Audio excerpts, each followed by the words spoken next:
శ్రీకాకుళం నడిబొడ్డున దారుణం చోటు చేసుకుంది. శ్రీకాకుళం మహిళా డిగ్రీ కాలేజీలో బీఎస్సీ ఫైనల్ ఇయర్ చదువుతున్న విద్యార్థినిపై లైంగిక దాడి ఘటన తీవ్ర కలకలం రేపుతోంది.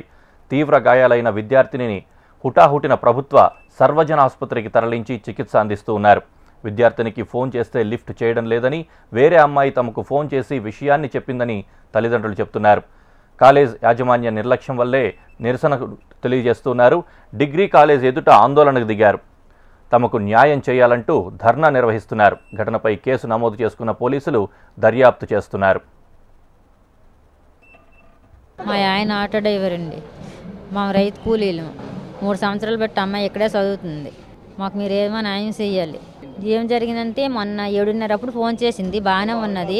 రాత్రి మేము 7:30 ఫోన్ చేస్తే ఫోన్ అందలేదు, రింగ్ అవుతుంది కానీ ఫోన్ ఎత్తట్లేదు. వేరే పిల్లలకి చేసినా ఎన్నాళ్ళ పిల్లలు ఎత్తివారు కానీ రాత్రి అయితే పిల్లలు కూడా ఎత్తలేదు. ఒక పిల్ల 9:30 అయింది ఎత్తి, అంకులు వేరే నేనేం చెప్పలేను కానీ వేరే మేడం నెంబర్ ఇస్తాను మీరు ఫోన్ చేయండి అన్నది. నెంబర్ ఇచ్చింది, ఫోన్ చేస్తే ఫిట్స్ లేసింది, మీరు అర్జెంటుగా రండి అని అన్నారు. అంతవరకే. ఎప్పుడు అమ్మాయి 7:30 ఫోన్ అయితే మాకు చేస్తుంది. ఇంతవరకు అయితే మా అమ్మాయికి ఏటి ఇంతకు ముందైతే ఏటి లేదు. 3 సంవత్సరాలు బట్టి ఇక్కడే చదువుతుంది. మన పండగకు వచ్చి మన మంగళవారం వచ్చింది ఇక్కడికి. ఇదే అంశంపై మరింత సమాచారం మా ప్రతినిధి వరప్రసాద్ అందిస్తారు. శ్రీకాకుళం నగరంలోని ఒక అమ్మాయిపై లైంగిక దాడి జరగడం పట్ల శ్రీకాకుళం జిల్లాలో కలకలం రేపుతుంది. ఈ లైంగిక దాడిన ప్రదేశం మనకి ఇక్కడే కనబడుతుంది. దీనికి సంబంధించి పోలీసులు కూడా చుట్టూ దీనికి ఎట్టి పరిస్థితుల్లో క్రాస్ చేయకూడదని చెప్పు ఈ సీన్కి సంబంధించిన అన్ని ఏర్పాట్లు చేస్తున్నారు. అదేవిధంగా క్లూస్ టీం కూడా ఇక్కడికి వచ్చి మొత్తం చూస్తున్నది. ఇక్కడ చూసుకునేసరికి ఈ ప్రాంతంలోని ఇక్కడ మందు బాటిల్స్ అవన్నీ ఈ ప్రాంతంలోనే అమ్మాయి ఇక్కడే పడిపోయింది. ఇక్కడి నుంచి ఈ అమ్మాయి నుంచి హాస్పిటల్కి తరలించారని మాత్రం తెలుస్తుంది. ఈ నేపథ్యంలో చూసుకునేసరికి ఇటువంటి ఈ ఉమెన్స్ కాలేజీలో బీఎస్సీ చదువుతున్న ఈ అమ్మాయిపై ఇటువంటి ఘటన జరగడం పట్ల మాత్రం సిక్కోలు వాసులు మాత్రం మండిపడుతున్నారు. ఈ నేపథ్యంలో ఈ అమ్మాయికి సంబంధించిన కొంతమంది బంధువులు ఉన్నారు. వాళ్ళని ఒకసారి అడిగి తెలుసుకుని అసలు ఏం జరిగింది, వాళ్ళకి ఏ విధంగా ఇన్ఫర్మేషన్ వచ్చింది అన్న అంశాన్ని మనం తెలుసుకునే ఫోన్ చేస్తాం సార్. ఫోన్ చేస్తే ఫోన్ లిఫ్ట్ చేయలేదు సార్.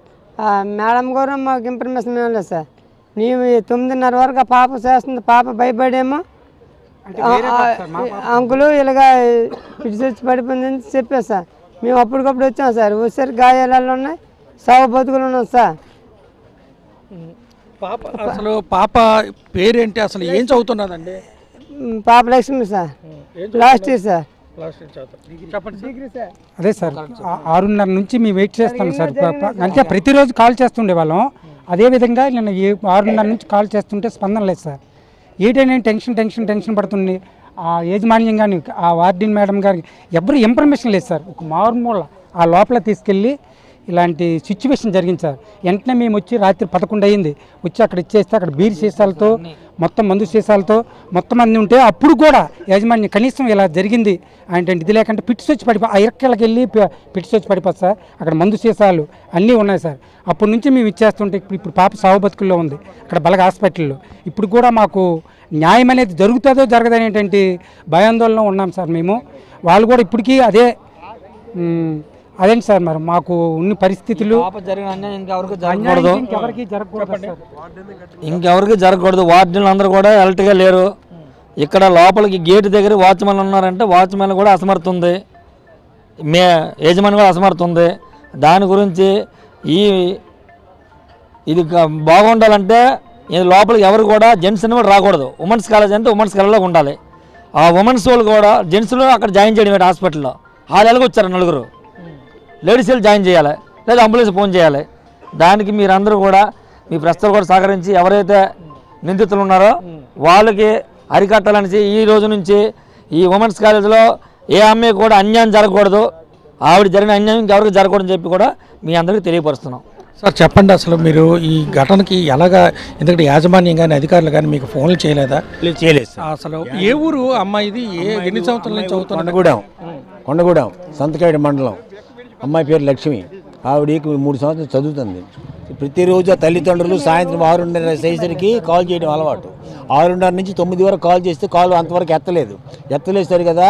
ఆ పక్క నుండి పిల్ల భయపడిపోయి నేను చేశానని చెప్పకండి, ఇది గల మీ పాప పరిస్థితి ఇలా జరిగింది అని చెప్పానండి. తీరమస్ వార్డెన్ గారు కానీ ఆ ఇతరత్ర ఇక్కడ ఉన్న సిబ్బంది కానీ ఎవరు సరైన యాక్షన్ తీసుకోలేదు. ఎవరో 4 మొక్కరోళ్ళు వచ్చి వాళ్ళు తీసుకెళ్ళి హాస్పిటల్లో జాయిన్ చేశారు. మేము వచ్చేసరికి ఈవిడ వార్డెన్ గారు భర్త సిఐ గారు అతను మమ్మల్ని అందరినీ జడిపించి మీ ఇష్టం మీరు చెప్పినట్టు మీరు వినండి, నేను చెప్పినట్టు చెప్పండి అని చెప్పి మమ్మల్ని భయపెడుతున్నారు సార్. మా పిల్లలకు జరిగిన అన్యాయం ఇంకోళ్ళు జరగకూడదని మేము ప్రాధాయపడుతున్నాం సార్. అది ఇది పోలీసులు వచ్చాక మీరు ఈ విషయం పోలీసులకు చెప్పారా? రిటర్న్గా ఏమైనా రాసి ఇచ్చారా పోలీసులు? ఆ రిపోర్ట్ ఇచ్చాను సార్, రాసిచ్చాం. ఏమంటున్నారు ఇక్కడ? మేము యాక్షన్ తీసుకుంటామన్నారు సార్. మాకైతే నమ్మకం లేదు సార్. అతను చాలా వరకు మేనేజ్ చేస్తున్నాడు. ఆ సిఐ గారు చాలా మేనేజ్ చేస్తున్నాడు. అతను పలుకుబడి ఉపయోగించి మమ్మల్ని ఇది మసిబుసి చేయడానికే ప్రయత్నిస్తున్నాడు. ఈ పాపకు జరిగిన అన్యాయం మరొకరికి జరగకూడదని చెప్పేసి వాళ్ళందరూ కోరుకుంటున్నారు. ముఖ్యంగా విజయనగరం జిల్లా నుంచి ఇక్కడికి వచ్చి చదువుకుంటున్న ఈ అమ్మాయి పట్ల ఈ విధంగా ప్రవర్తించడం కూడా బాగాలేదు. ఒక పక్కన సీసీ కెమెరా లేదు, చీకటిగా ఉన్నది. మాకు ఎట్టి పరిస్థితుల్లో ఇన్ఫర్మేషన్ ఇవ్వలేదు. ఎవరో ఒక అమ్మాయి మాకు నేను చెప్పానని చెప్పకండి అనే భయంతో ఆ అమ్మాయి చెప్పడం వల్ల మేము ఇక్కడికి వచ్చామని చెప్పేసి వీళ్ళందరూ చెప్తున్నారు. అదేవిధంగా వార్డెన్కి సంబంధించిన ఈ వ్యవహారం కూడా కొంచెం మాకు అనుమానం రేకెత్తిస్తున్నాయని చెప్పేసి వీళ్ళు చెప్తున్నారు. ఏది ఏమైనప్పటికీ ఈ అమ్మాయికి జరిగిన ఇటువంటి ఘటన మరొకరు జరగకుండా న్యాయం చేయాలని చెప్పి వీళ్ళు కోరుతున్నారు. ఇది శ్రీకాకుళం జిల్లాలో ఒక అమ్మాయి మీద లైంగిక దాడికి సంబంధించిన తాజా సమాచారం. కెమెరామెన్ గోపితో వరప్రసాద్, HM TV, శ్రీకాకుళం.